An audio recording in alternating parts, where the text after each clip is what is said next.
Hi everyone, my name is Parul. Welcome to my channel Parul English Lab.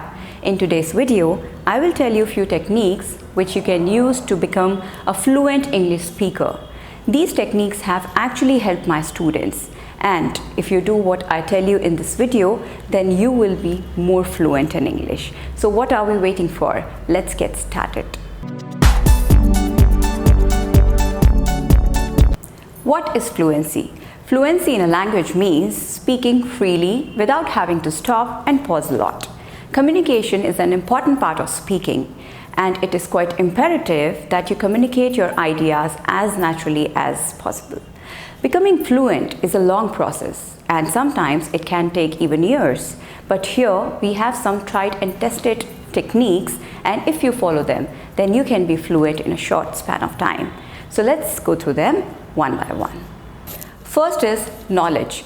To be fluent, you need to have good knowledge. For example, improve your grammatical concepts, improve your vocabulary, how to frame sentences, how to use expressions and phrases, etc. And to enhance your knowledge, you can watch English movies, serials, or channels like this. There are native speakers available online. You can talk to them. There are tutors. You can join English classes, and that's how you can improve your knowledge about the language. To improve vocabulary, you need to go step by step. Number one, start using the words which you have not been using in speaking.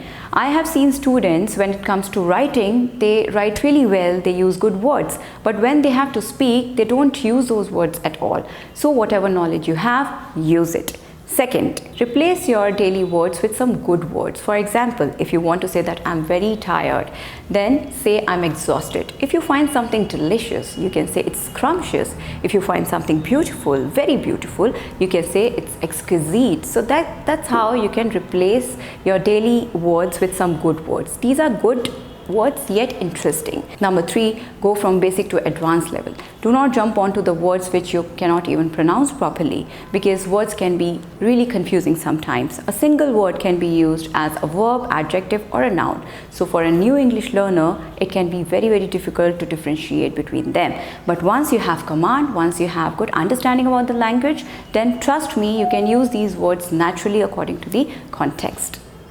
Next is practice. Learning a language is a practical skill, like learning a sport or a musical instrument.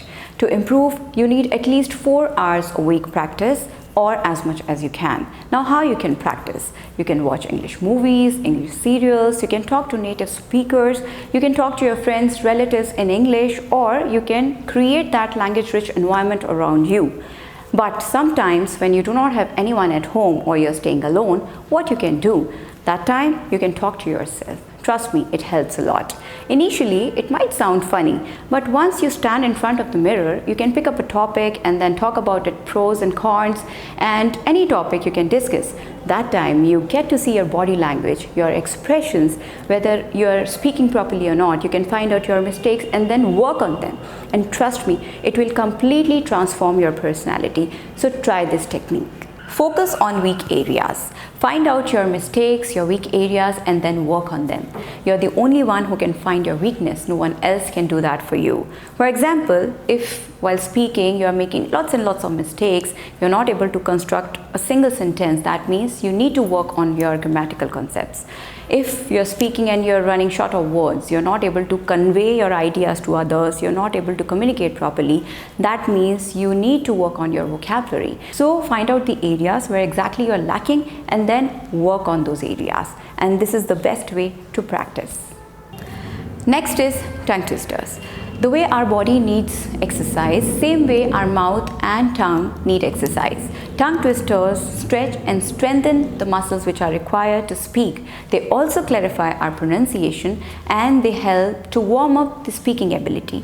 And this is the reason why most of the speakers, they speak tongue twisters before going out on stage, just to warm up. And this is the best way to practice the language. Let me give you one example. She sells seashells on the seashore. So if you look at this particular tongue twister, so we are stressing upon sound. So for different sounds, you have different tongue twisters. There are n number of tongue twisters available online. So you can go through them and practice. One more thing, when you want to speak a tongue twister, repeat it at least 10 to 15 times. Like, she sells seashells on the seashore. She sells seashells on the seashore. She sells seashells on the seashore. Okay, like this. Let me give you one more example. How much wood would a woodchuck chuck if a woodchuck could chuck wood? How much wood would a woodchuck chuck if a woodchuck could chuck wood? This way you can practice tongue twisters, and trust me, it will really help you a lot. Phrases.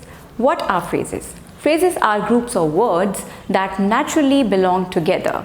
Let me give you some examples. That sounds great.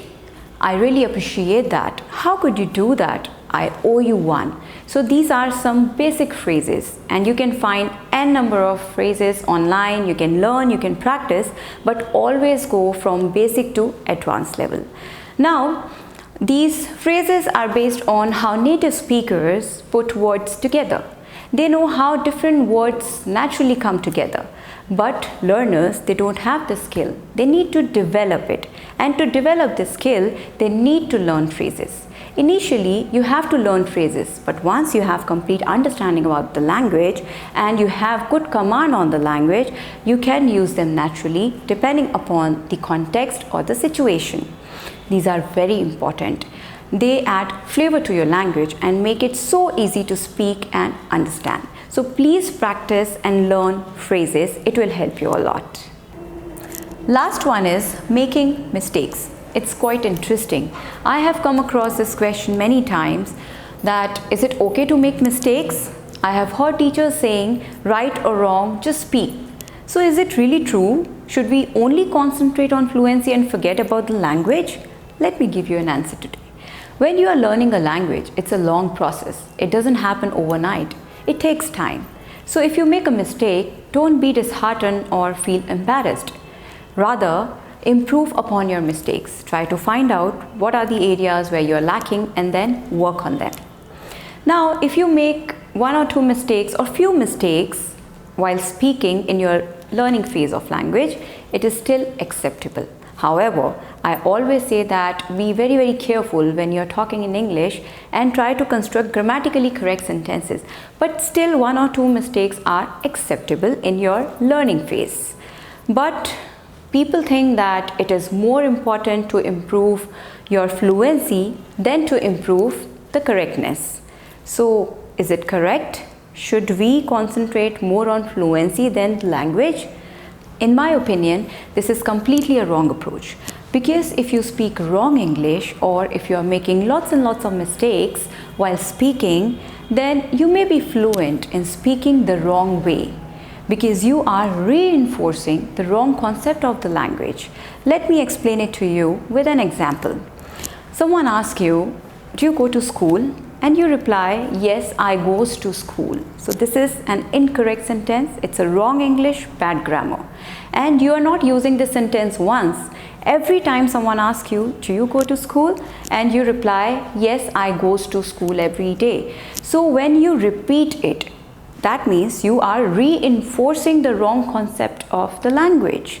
So this way, you will not learn English, but you will learn your version of English language, which is absolutely incorrect. And when bad grammar comes to your mind so easily, then it becomes really difficult to improve.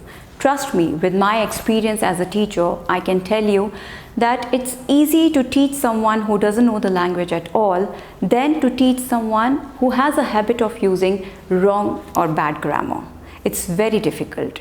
This way, you will be fluent, but with lots of mistakes. And according to me, your goal should be to achieve fluency without mistakes. While speaking, you have to be very, very careful. And if you are a person who makes lots and lots of mistakes, like 2-3 mistakes in a sentence, then I would say, please don't speak English. First, get proper knowledge.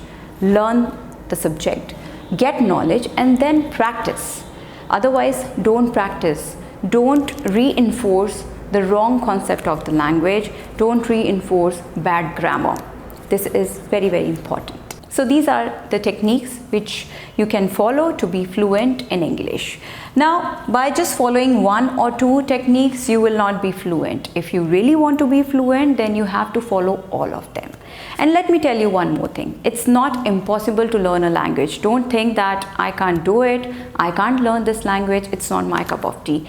Anybody on this planet can learn it. It's not at all a rocket science. It's easy to learn a language. It's just that you need to follow few steps, you need to work hard, and you need to be passionate about the language. And if you do all that, if you follow all these techniques, you can definitely be fluent.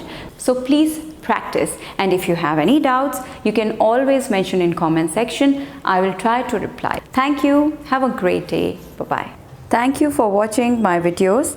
If you find them helpful, please like and share with your friends. Feel free to leave comments. Do subscribe to my channel and press the bell icon to receive a notification for the new videos. Thank you, take care, and have a great day.